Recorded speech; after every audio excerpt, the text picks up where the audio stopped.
হাস্যকর আন্দোলন।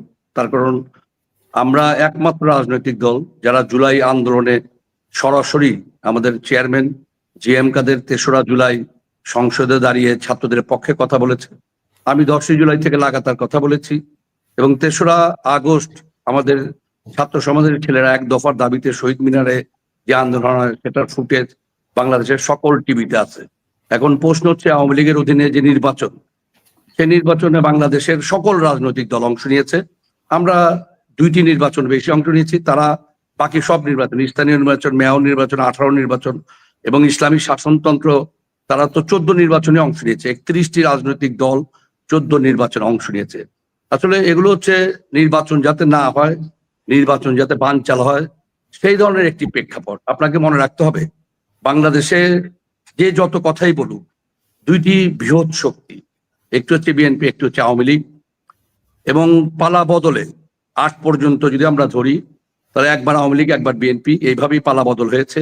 8-এর পরবর্তী পর্যায়ে 14 থেকে যে নির্বাচন, সে নির্বাচনে আওয়ামী লীগ ওইভাবে নির্বাচন না করলেও পারত। আজকে তাদের এই অবস্থা হতো। আন্দোলনের পরে তো মানুষ নতুন কিছু চায়, সেই হিসেবে আমরা তো জামাতের অবস্থানও খারাপ দেখি না। আপনি যে বলছেন যে 2টি দলই পালাক্রমে আছে, হয় বিএনপি না হয় আওয়ামী লীগ, কিন্তু মানে জামাত ইসলামকেও তো সেরকম একটি বড় দলের মধ্যে ফালানো যায় এখন। বড় দল জামাতকে আমি তখনই বলবো যখন এই নির্বাচন হয়ে যাবে, নির্বাচনের পরবর্তী পর্যায়ে জামাত কত পার্সেন্ট ভোট পেল এবং কতগুলা সিট পেল, সেটা আমরা যখন দেখব তখন আমরা বুঝবো যে জামাত বড় দল। এর আগের যে 2008 পর্যন্ত যদি আমরা হিসাব করি, তাহলে কিন্তু জামাতে ইসলাম 4র্থ রাজনৈতিক দল, জাতীয় পার্টি 3য় সর্ববৃহৎ রাজনৈতিক দল, যাদের 18% ভোট ছিল।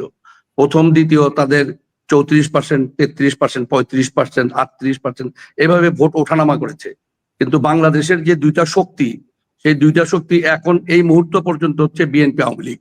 এবং এখন যদি নির্বাচন হয়, এই মুহূর্তে যদি নির্বাচন হয়, যে মাঠের যে অবস্থা, সেই অবস্থায় যেহেতু আওয়ামী লীগ নাই, তো সেই প্রেক্ষাপটে বিএনপির ধারে কাছেও কোনো দলের শক্তি নাই। জাতীয় পার্টির যে অবস্থান, সেই অবস্থান যদি নিরপেক্ষ নির্বাচন হয়, মব না হয়, আমাদের যদি ভালোভাবে নির্বাচন করার স্বাধীনতা দেয়, সেই ক্ষেত্রে জাতীয় পার্টি এমন একটা পরিস্থিতিতেও যদি আওয়ামী লীগের যারা ভোটার, তারা যদি ভোট কেন্দ্রে না আসে, ভোট দিতে না আসে, তাহলে আমরা 30টির উপরে সিট এই মুহূর্তে পাবো। আমাদের যে ক্যালকুলেশন, সেই ক্যালকুলেশনে আমরা 30টির উপর সিট এখনো পাবো। সেই ক্ষেত্রে আমার যে ধারণা, জামাত হয়তো 20-25টি সিট পাবে যদি বর্তমান প্রেক্ষাপটে নির্বাচন হয়, বিএনপি 200-র উপরে সিট পাবে। কিন্তু যদি আওয়ামী লীগের ভোটাররা ভোট কেন্দ্রে চলে আসে, তারা যদি যে কোনো ভাবে হোক হিসাব করে যে আগামী সরকার 5 বছর টিকবে বা আমাদের কথা বলার কোনো মানুষ নাই, তাহলে আমরা যে কোনো একটি দলকে আমরা ভোট দেই। সেই প্রেক্ষাপটে একমাত্র জাতীয় পার্টি রাজনৈতিক দল, যারা সকল রাজনৈতিক দলের বিপদের সময় ছিল, যখন বিএনপির উপরে 14 থেকে পরবর্তী 24 পর্যন্ত যে অত্যাচার, জুলুম, নির্যাতন হয়েছে, এরশাদ সাহেব যখন জীবিত ছিল, এরশাদ সাহেব বিএনপির পক্ষে কথা বলেছেন এবং জি.এম. কাদেরও বিএনপির পক্ষে কথা বলেছেন যে বিরোধী দলকে যাতে এইভাবে দমন পীড়ন করা না হয়। এবং জামাত যখন নিষিদ্ধ হয়, সেই সময় জি.এম. কাদের বলেছেন আমরা কোনো দলের নিষিদ্ধের পক্ষে না। এই কথা জি.এম. কাদের বলেছেন, যেগুলো আপনারা টিভির ফুটেজ এখনো ভাসতেছে।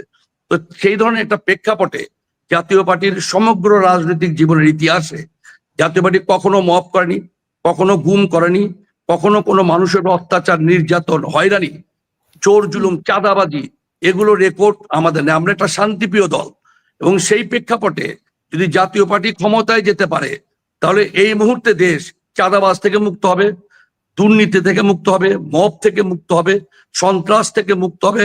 একটি উন্নয়নশীল দেশের যে ধারায় ছিল, সেই ধারায় আবার সে ট্রেনে আবার উঠতে পারবে। সেই প্রেক্ষাপটে যদি আওয়ামী লীগের যারা সমর্থক, যারা আওয়ামী লীগের ভোটার, তারা যদি মনে করে আমরা জাতীয় পার্টিকে ভোট দিব, তাহলে মিরাকাল কিছু ঘটতে পারে। জাতীয় পার্টি ক্ষমতায় আসতে পারে, 100-র উপরে সিট নিয়ে বিরোধী দল হতে পারে। সেইটা নির্ভর করতেছে আওয়ামী লীগের ভোটার এবং দেশের যে নিরপেক্ষ শান্তিপ্রিয় মানুষ, যারা মনে করে যে ভালো মানুষ, ভালো দল ক্ষমতায় আসুক, সেই ধরনের মানুষরা যদি ভোট কেন্দ্রে আসে, ভোটের রেজাল্ট ভিন্ন হতে পারে। আর যদি আওয়ামী লীগ বা দেশের শান্তিপ্রিয় মানুষ যদি মনে করে আগে যা ছিল এখনো তাই, কি দরকার ভোট দেওয়ার? তাহলে আমি আপনাকে যেটা বললাম যে আওয়ামী লীগ নাই, জাতীয় পার্টি হয়তো 30-35টা সিট, জামাত 25-30টা, বিএনপি 200-র উপরে সিট পাবে, এটা আপনি লিখে রাখেন, এমনই রেজাল্ট হবে। আর যদি এমন একটা অবস্থা হয় যে ইঞ্জিনিয়ারিং করা হয়, দিনের ভোট রাতে হয়ে যায়, বা যদি ডিক্লেয়ার করা হয় যে আমি ডিক্লেয়ার করতেছি এই ক্যান্ডিডেট এই ক্যান্ডিডেট এই ক্যান্ডিডেট, এইরকম যদি একটা অবস্থা হয়, তাহলে সেই ক্ষেত্রে যে কেউ ক্ষমতা আসতে পারে। যদি সরকার মনে করে জামাত এনসিপি কে আনতে পারে, কিন্তু বিএনপির মাঠে ময়দানে যে শক্তি, সেই শক্তির সামনে সরকার ইঞ্জিনিয়ারিং করতে পারবে কিনা আমার সন্দেহ। আমি বলছেন বর্তমান যে না, পরিস্থিতিতে ইয়ে, সাইফুদ্দিন মিলন, একটু আপনাকে থামাই। আপনি বলছেন যে আপনারা 30টি যদি সঠিক নির্বাচন হয় আপনারা 30টি সিট পাবেন, জামাত পাবে 25টা, এরকম কথা বলতেছেন। কিন্তু আমরা মাঠের অবস্থা তো ভিন্ন দেখি। আমরা তো আর সেখানে জাতীয় পার্টির অস্তিত্বই দেখি না। আর সেখানে আমরা তো বিএনপির পরে জামাতের একটা অবস্থান দেখি। কিন্তু যদিও বলা হচ্ছে যে বিএনপি থেকে একটা পাতানো নির্বাচন বা বিএনপিকে ক্ষমতা আনার জন্য একটা সাজানো নির্বাচন হতে যাচ্ছে। তো সেক্ষেত্রে আপনি কি বলবেন? আর তাছাড়া আপনি যেটা বলছেন যে আপনাদের অবস্থান এখন জামাত থেকেও ভালো, কিন্তু আপনি কি সেটা তো আপনাদের কোনো অবস্থানেই আমরা দেখি না মাঠে। না, সেটা সেটা অবস্থান না দেখার কারণ হচ্ছে কি, সকল সময় আপনি দেখবেন, সব সময় ক্ষমতার কাছে যারা সাংবাদিক, মিডিয়া, ব্যবসায়ী, টাকাওয়ালা সবাই থাকে। তারেক জিয়া সাহেব কয়েকদিন আগে মিটিং করেছে বাংলাদেশের সকল শীর্ষ ব্যবসায়ীদেরকে নিয়ে। সেই সকল শীর্ষ ব্যবসায়ীদেরকে দেখবেন, শেখ হাসিনা যে লাস্ট মিটিং করেছে, সেই মিটিং এ যেই ব্যবসায়ীরা উপস্থিত ছিল, সেই একই ব্যবসায়ীরা তারেক জিয়ার সাথে আছে। এই যে মিডিয়া দেখেন, এই সকল মিডিয়া দেখেন, এই সকল মিডিয়া শেখ হাসিনার কথা বলতে বলতে মুখে ফেনা তুলে ফেলতো।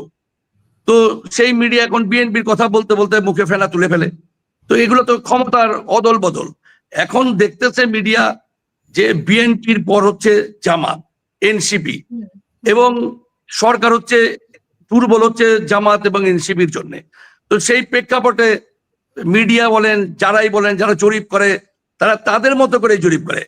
আপনি নিশ্চিত কখন হবেন? যখন ভোট হবে, ভোটের পর যখন রেজাল্ট হবে, রেজাল্টের পর সে আপনি এটা ইয়ে করবেন। আপনি দেখেন আমাদের রংপুর বেল্টে, রংপুর বেল্টে জেতা তো দূরের কথা, আপনারা নির্বাচনে যেতে পারবেন কিনা, মানে সেই পরিস্থিতি এখন আছে কিনা? আপনাদের যে আন্দোলন শুরু হয়েছে আপনাদের নির্বাচনে যাতে না যান, তো সেইখানে আপনারা কতটা কনফিডেন্ট যে আপনাদেরকে যেতে দেবে? দেখেন, সরকার যদি না চায়, ঠিক আছে, যে জাতীয় পার্টিকে আমি নির্বাচনে আনবো না, তাহলে আমি নির্বাচন কিভাবে করব? আমি তো কোনো অবস্থাতেই 96-এর বা 91-এর জাতীয় পার্টি এখন নাই, সেই শক্তি আমার কাছে এখন নাই, ঠিক আছে। বিএনপি আমাদের চেয়ে অনেক বেশি শক্তিশালী একটি দল। তো 2024 সালেও তো আওয়ামী লীগ ইচ্ছাকৃত ভাবে বিএনপিকে নির্বাচনে আনেনি। তো বিএনপি তো কিছু করতে পারেনি। ক্ষমতার সামনে কেউ কিছু করতে পারে না। যখন আপনি ক্ষমতাসীন একটি দলের নেতা হবেন, একটা পাতি নেতা হলেও বিলাই ভাগ হয়ে যায়। আর যখন মানুষের কাছে ক্ষমতা থাকে, বিলাই ভাগ হয়ে যায়, আর ক্ষমতা না থাকলে ভাগ বিলাই হয়ে যায়। তো অবস্থা হচ্ছে, প্রেক্ষাপট হচ্ছে এমন।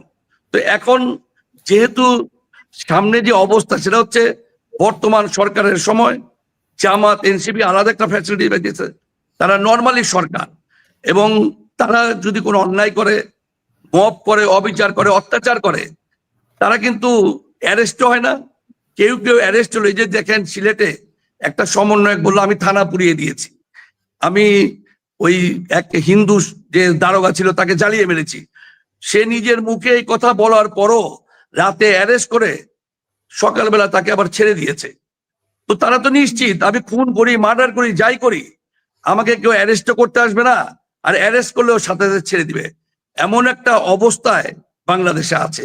সেই প্রেক্ষাপটে জাতীয় পার্টির অফিস কতবার আগুন দিয়েছে, ঠিক আছে, আমাদের নেতাদের বিরুদ্ধে কত হামলা মামলা হয়েছে, তারপরও যে আমরা টিকে আছি, এটা তো আল্লাহর অশেষ রহমত। যদি সরকার চায় আমরা নির্বাচন করতে পারবো, যদি সরকার না চায় আমরা নির্বাচন করতে পারবো না। যদি আমাদের ছাড়াও নির্বাচন হয়, তাহলে আমি আপনাকে চ্যালেঞ্জ দিচ্ছি, সেই নির্বাচনে বিএনপি 270টা সিট পাবে, জামাত 25-30টার বেশি সিট পাবে না।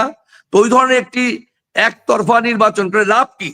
আপনারা ভাগ বাটোয়ারা করে দিয়ে দেন সিট, এ এতটা পাবে, এ এতটা, তাহলেই তো হয়। নির্বাচনের তো কোনো প্রয়োজন নাই। আপনি দেশের অর্ধেকের বেশি মানুষকে আপনি বাইরে রেখে আপনি কিভাবে দেশ গড়বেন?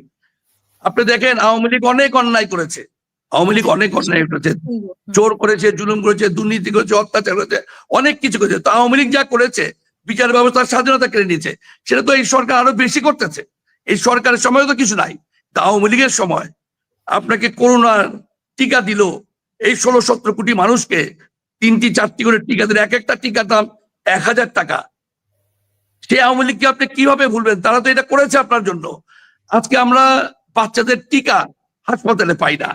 আওয়ামী লীগ পদ্মা সেতু করেছে, আওয়ামী লীগ মেট্রো রেল করেছে, সারা বাংলাদেশে হাইওয়ে রাস্তা করেছে, 1 তারিখে জি, বই দিয়েছে। জি, এগুলো তো আওয়ামী লীগ করেছে, ভালো করেছে, আওয়ামী লীগ খারাপও করেছে, জুলাইতে মানুষ দুইটা মেরেছে করেছে। এটাও বলেন, কিন্তু আওয়ামী লীগ বর্তমানে জুলাইতে তো মানুষ ভালো কিছু মেরেছে। দেখতেছি না, খালি খারাপ। তো হ্যাঁ, এই জুলাইতে সরকার তো মানুষ মানুষ পাচ্ছে মেরেছে, না। আওয়ামী লীগ খারাপ 15 করেছে, বছর ক্ষমতা এই দখল করে সরকার যদি রেখেছে ভালো আপনাদেরকে করতো। নিয়ে, সেটাও তো আপনার বলতে হবে, সেটাও তো বলতে হবে। 15 বছর আমি আপনাদেরকে তো নিয়ে বলতেছি আওয়ামী লীগ ভালো করেছে, খারাপও করেছে। আওয়ামী লীগ অত্যাচার করেছে, নির্যাতন মিলেমিশে করেছে, ছিল। গুম করেছে, চুরি করেছে, ডাকাতি হ্যাঁ, করেছে, সম্পদ এটাও লুট করে। করেছে, সব করেছে। এটা আমি বলতেছি। হুম, কিন্তু ভালো কাজও করেছে, ওই ভালোটা তো এই সরকার করতেছে না। এই সরকারের সময় টিকা নাই, এই সরকারের সময় দ্রব্যমূল্যের ঊর্ধ্বগতি, এই সরকারের সময় একটা পদ্মা ব্রিজের নমুনা দেখতেছি না। হাইওয়ে রাস্তা যতটুকু ছিল ততটুকু, এর আগে আর বাড়তেছে না। এই যে বিভিন্ন জায়গায় হাইওয়ে রাস্তাগুলা এগুলো আটকেছে, আমাদের যে এয়ারপোর্ট, নতুন এয়ারপোর্ট আটকে আছে। আওয়ামী লীগ যেখানে উন্নয়ন রেখে গিয়েছে, 1.5 বছরে 1 ইঞ্চি জায়গাও বাড়েনি। তাহলে লাভ কি হলো? আওয়ামী লীগ থেকে বেটার কিছু তাহলে করলে মানুষ এই সরকারকে স্মরণ রাখতো, আওয়ামী মনে লীগকে রাখবেন। ভুলে যেত। আমরা অনেক আওয়ামী লীগকে ধন্যবাদ ভুলে যেতে তরুণ চাই, ভাই। আপনারা কিন্তু যে ভুলতে এখনো, পারি না। জি, আমার বাচ্চার অনেক টিকা ধন্যবাদ। আমি আপনারা হসপিটালে যে দিতে পারি না।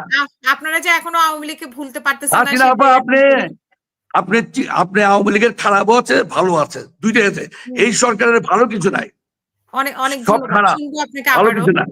আপনি আবার আপনি আপনার অনুষ্ঠানে আইসা, আপনার অনুষ্ঠানে আইসা ওই দিন আমি বলেছিলাম, আরো প্রায় 1 বছর আগে, এই সরকার আসার 3-3.5 মাস পর আমি বলেছিলাম, ওই যে এক সমন্বয়ক বলতেছিল আওয়ামী লীগের অস্তিত্ব থাকবে না। আমি শুধু এইটুকু কথা বলেছিলাম যে যদি এই মুহূর্তে নির্বাচন হয় তাও আওয়ামী লীগ চমক দেখাবে, এটা আমি বলেছিলাম। তারপর আমার বিরুদ্ধে মামলা হয়েছে ভাই। এখন হলো কি, কার বিরুদ্ধে কখন মামলা হয়, মব হয়, আমার জীবনের নিরাপত্তা নাই, আমার বাচ্চার জীবনের নিরাপত্তা নাই। এমন একটা দেশে 1.5 বছর যাবত আছি। শুনেন, আল্লাহ ছাড় দেন, ছেড়ে দেন না। আওয়ামী লীগের, আপনি কি মনে করেন এই কয়েকটা ছাত্র আওয়ামী লীগে হটাই দিছে? পরম কোন আল্লাহর তরফ থেকে গজব নাজিল হয়েছে আওয়ামী লীগের উপর, যার জন্য আওয়ামী লীগের পতন হয়েছে। তো অন্যায় করলে আল্লাহ ছাড় দেন, ছেড়ে দেন না, বিচার করেনি। এখন আমরা যা দেখতেছি, যে এই অত্যাচার, অনিচার, অবিচার হচ্ছে, যে জুলুম হচ্ছে, যারা ক্ষমতায় তারা জুলুম বুঝবে কি? যারা ক্ষমতার বাইরে, তারা কিভাবে চাঁদা দিতেছে, তাদের উপর কিভাবে অত্যাচার হচ্ছে, নির্যাতন হচ্ছে, সেটা ভুক্তভোগীরা বুঝে। সেখানে আপনি দেখেন, আপনি তো ইনকোয়ারি করেন, আপনি জামাতের লোকরে জিজ্ঞেস করেন, আপনি বিএনপি লোকরে জিজ্ঞেস করেন, যেখানে যেখানে আপনাদের পছন্দ ওই লোককে জিজ্ঞেস করে ওইভাবে আপনারা ইনকোয়ারি করেন। সত্যিকারের ইনকোয়ারি আপনারা করেন না। এবং দেশপ্রেমিক সাংবাদিক অনেক, আর দেশপ্রেমিক হবেন কিভাবে? আপনি দেশপ্রেমিক হয়ে যখন বক্তব্য দিয়ে যাবেন, তখন সাগর রুনির মতো আপনাকে মেরে ফেলা হবে। এই হচ্ছে দেশের অবস্থা। দেশে পরিবর্তন হয়নি, আরো কিছু আমরা পাইনি। আজকে মুক্তিযুদ্ধকে অস্বীকার করা অনেক হয়, অনেক অনেক আগামী ধন্যবাদ দিন এই তরুণ দেশ ভাই। স্বাধীন হওয়ার আপনি জন্য, আপনার স্বাধীন করার জন্য আপনি আওয়ামী আর লীগে কে উঠেছেন, মুক্তিযুদ্ধে অংশ আপনি নিতে আওয়ামী চাইবে? লীগের জামাত কেউ ছিলেন, চাইবে? সাথে হুম, অনেক ধন্যবাদ। আপনার কথা শুনবো।